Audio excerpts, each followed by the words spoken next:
Can we create savants?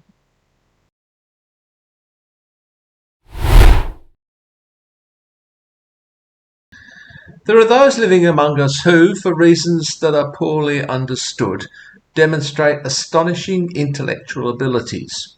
Of the Rain Man type. Kim Peek was the real-life source for that character. Apparently Peek could recall, word for word, about 12,000 books. He would read the left page with one eye and the other page with the other eye. If you gave him any date in history, he could tell you what day of the week that was. David Tammet can recite pi to 22,514 digits. I assume someone checks that he's got it right. He claims to know 10 languages, and he also claims to have learned Icelandic, apparently a very difficult language, in a week, and he appeared in an interview on TV actually speaking that language. Derek Paravicini can play any piece of music on the piano after hearing it just once. These people and many others were born with these abilities, although they often appear to be the result of some kind of interrupted development or some kind of brain injury during the development process. For example, Derek Paravicini's brain didn't develop properly and he has severe learning disabilities. Others, like David Tammet, are also somewhere on the autism spectrum. Sometimes these abilities can be acquired later in life following a brain injury. Alonzo Clemens received a brain injury as a child and is able to sculpt a perfect three-dimensional model of almost any animal after glancing at a picture for just a few seconds. I note in passing that it's very difficult to find examples of female savants of this kind. I don't know if this is because the condition is rarer among women or because it reflects our usual biases. I did find that men apparently outnumber women in this area by a ratio of about 6-1, but again, maybe there's some bias here. Ellen Boudreau is a savant with an extraordinary musical ability. She can memorize any musical piece after hearing it just once and render it on the piano.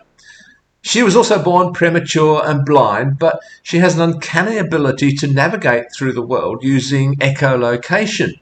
She also knows the exact time of day to the second, always. Okay, so people are sometimes born with these extraordinary abilities, although it seems to be the result of some kind of interrupted brain development. And people often have other issues accompanying it, such as blindness and learning abilities. And these abilities can also be acquired later in life after a brain injury. There seems to be some kind of rewiring that goes on in the brain.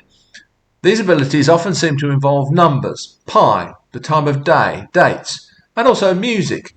Maybe because of music's relationship to maths, who knows? Just a thought.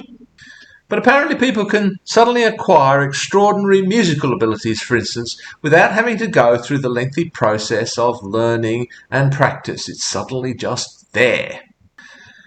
So here's a question for you. If you had the opportunity to learn, say, the piano or the guitar without having to take lessons and without having to practice, would you? And how would you, and how should we, feel about that? I presume you don't want to have to dive into a shallow pool or get mugged in order to achieve this. But if the brain can develop these abilities accidentally in this way, might it not also be possible to actually reproduce this in some artificial way? Assuming, of course, that you didn't have to sacrifice other abilities, such as sight, for example, to achieve this. Is your acquired ability in any way less than the ability of those who've had to put in all that hard work in order to achieve it? It's possible to extrapolate this further, I think. Suppose that we could supplement our natural abilities via some kind of implant.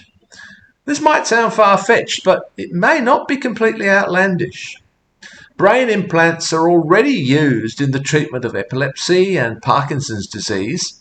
Various brain-world interfaces have been developed. Rats, for instance, have been able to learn to control a robot arm via electrodes attached to the brain, and monkeys too. Scientists have already developed prosthetic neuronal memory silicon chips, which have been implanted into the brains of rats and monkeys and which seem to restore memory.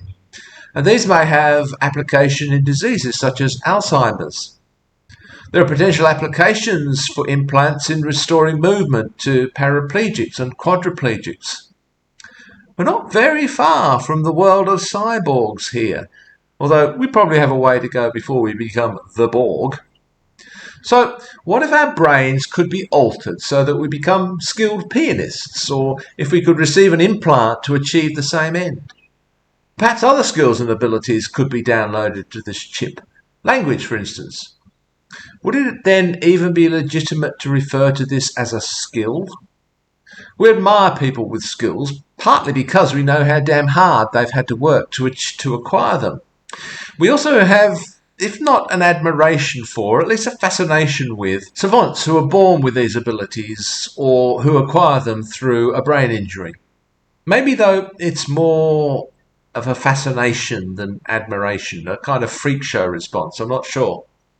If such skills were to be acquired by artificial means, even if that didn't mean implants, but maybe some kind of surgery or drug treatment or artificial stimulation, would they still be regarded as, well, as skills? Would they be regarded as human skills or as our skills? Or would we think of this as cheating? I've been thinking and talking a lot about AI lately. But what if the lines between AI and human intelligence become blurred? What if we're actually closer to that point than we are to the development of a separate, autonomous artificial intelligence? We're fine with prostheses, things like artificial limbs. We're fine, probably, with implants that control epilepsy and Parkinson's disease. I'm pretty sure we'll be fine with implants that return movement to paraplegics. How about implants that restore memory in Alzheimer's patients? Okay with that? Probably. How about being able to control machinery and computers with just our minds? Getting into a bit of a grey area? Learning the piano, learning Mandarin, downloading a calculus module? Is there a line we might cross beyond which we're no longer actually ourselves? Or maybe not even human?